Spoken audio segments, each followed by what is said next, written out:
Many of you have probably seen some hubbub today about a new movie trailer that's dropped for a film called Ballerina starring Anna De Armas, and this is actually a spin-off from the John Wick universe, and this movie has been rumbling for quite some time, and as many of you know, I don't do reaction videos to trailers, but I will definitely talk about this movie some, and I really wanted to because I've been waiting to see what it was all about, so let's just go ahead and dig into it. As always, be sure to visit criticalist.com. We are an entertainment reviewing platform, and as usual, make sure to subscribe, comment, everything with our YouTube channel as well. It is greatly appreciated. Now, on to talking about this movie trailer in general, because I was kind of surprised to see it come out today. I am really intrigued, to say the least, and like I said, this movie's starring Anna De Armas, and it looks like we are bringing back quite a bit of the cast from the original John Wick series. Now, bringing up that movie series in general, I think that opinions are a little divided on where people sit with it as a whole. Now, people really love that first John Wick film, and we're now 4 movies in and a spin-off series and now another spin-off film, and people have been trying to kind of capture the magic of this series for quite some time with other franchises, and I don't know that anybody has hit on it quite as well as John Wick has, and maybe it's just the magic of Keanu. And then having Chad Stahelski, who's the director of these films, you know, having him involved because of the kinetic, fast action that we've gotten. And I personally am one of those who believes that there's been a bit of diminishing returns. Now, I really like one a lot, and if you see the critical score, we're at an 86%. Then for the second one, we're at an 82, and I actually love the second one. I think that it's my favorite in the franchise.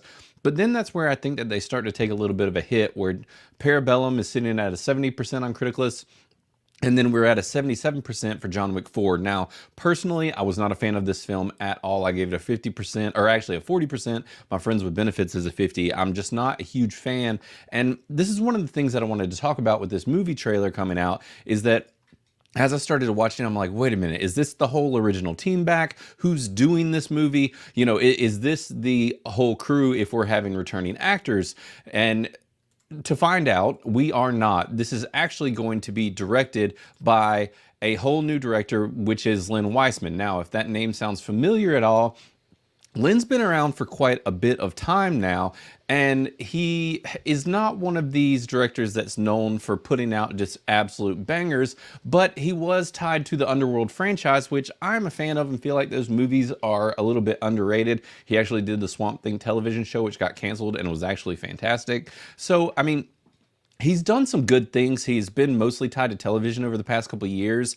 And so I am interested to see with him making this return to film and what he can do with this franchise. Because like I said, I think that with this original series, Chad Stahelski is kind of the core at that, along with Keanu. And being that Keanu's not the lead, and then also we're not having the same director back, I would say to kind of temper your expectations a little bit for this movie, because it might not be on the same par or to the same level. It's not to say that it can't be, because it very well could. And I'm actually excited about it after watching the trailer. It does look pretty good, but I still didn't get quite the same vibe from the action in this trailer that was shown a little bit later on as the trailer goes along. But I do really like Anna De Armas. I think she does great work. I think that she can carry an action type lead role, but I'm just not 100% sure yet. And we do see here, we've got a tease where it apparently Norman Reedus is actually going to be in this as well. I had absolutely no idea that he was going to be in this movie, and I think he's a pretty fun actor and obviously got a lot of his fame from The Walking Dead. And we actually recently saw him in the movie The Bike Riders, where he's almost unrecognizable and just looks absolutely ridiculous. If you have not seen that yet, I'd recommend it and recommend checking him out. And I thought it was a pretty good movie overall. But I think it's fun to see him start to branch out in the type of roles and things that he's doing. But in the little action bits that we see here, some of it does look pretty good. And I'll hold back judgment until we actually see the finished product. I'm just curious to see if this can capture the same magic that John Wick does. Now, speaking of John Wick, let's take a look at this title here. This movie is called From the World of John Wick, Ballerina, which I feel like is a really odd name and kind of a weird take for this movie. I'm not quite sure why they needed to have this mouthful of a name. other than the fact that a movie called Ballerina already does technically exist. It was like some kind of Netflix film. And so I don't know. This is just, I'm wondering if maybe it would be better to call it like Ballerina, a John Wick story, or John Wick universe film, or something along those lines. This is just a mouthful, and to front load all of that before you even get the name John Wick, or I mean the name Ballerina, is a little weird to me. So we just odd choice, but I'm not going to complain. I mean, we'll see that the name doesn't, you know, decide the fate of this film, but it is a weird choice. And I think that overall, the biggest takeaway from this trailer, which you will see here in a minute, and I'm going to go ahead and say right now, spoilers for this movie if you're one of these non-trailer people, but this wasn't necessarily a huge surprise, but it's going to be one of those things that has people talking. They are clearly capitalizing on the John Wick name, and they are also capitalizing on John Wick himself, because right here we get a full tease. They're already talking about him in this point of the trailer. And then at the very end, we actually get the reveal. They're talking about Baba Yaga, and there we go. We've got John Wick in the movie. Now, granted, he's probably only going to be in this for a matter of minutes. I would not put it past it for it to just have like 10 minutes of him in this movie. Now, granted, if we get some kind of fight scene together between these characters, or not between them, but with them working together, and him, it sounds like he's kind of helping to usher her into this world of being a hitman.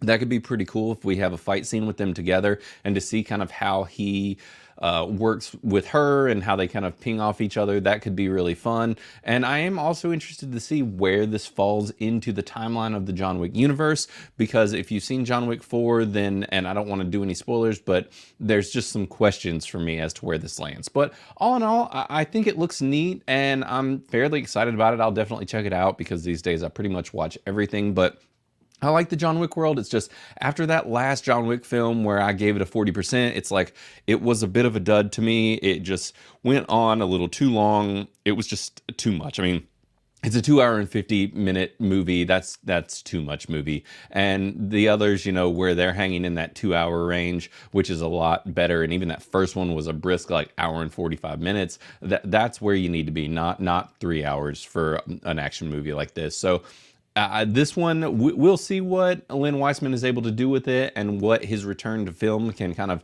bring to this franchise. And if it's a hit, and if it does really well, then it'll bode well for his career, and it means that he can start making just a separate Ballerina franchise out of all of this. Now, I will bring up as well, I did mention the television series. If you have not seen it, I would recommend watching The Continental. I thought it was quite good and had a lot of fun with it. The Continental was actually a streaming-only television series. If I remember right, it was on Peacock. And I would definitely check it out if you're subscribed to it. It was a good time, and I think kind of renewed my interest in this franchise as a whole. But we'll see where it goes with it, and let me know your thoughts down in the comments below. I'm really interested to hear what everybody thinks about it, and make sure to go and drop us some reviews for the John Wick films and Critic List if you have not done that yet. I have only reviewed the 4th one, so I need to go back at some point and do the others as well. But I'm tentatively excited for this movie. Let me know what you think about Ballerina, and I'll be back with a review tomorrow. I think I'm actually going to be reviewing the new film Wolves, which is going to be an Apple original film. There are a few things coming out in theaters, but this one I can actually just watch at home or in the office, and, you know, just really kind of dig into it. And it's honestly the one I'm most excited about. So that's probably what we'll be talking about tomorrow, and I'll see you then. Everybody, take it easy.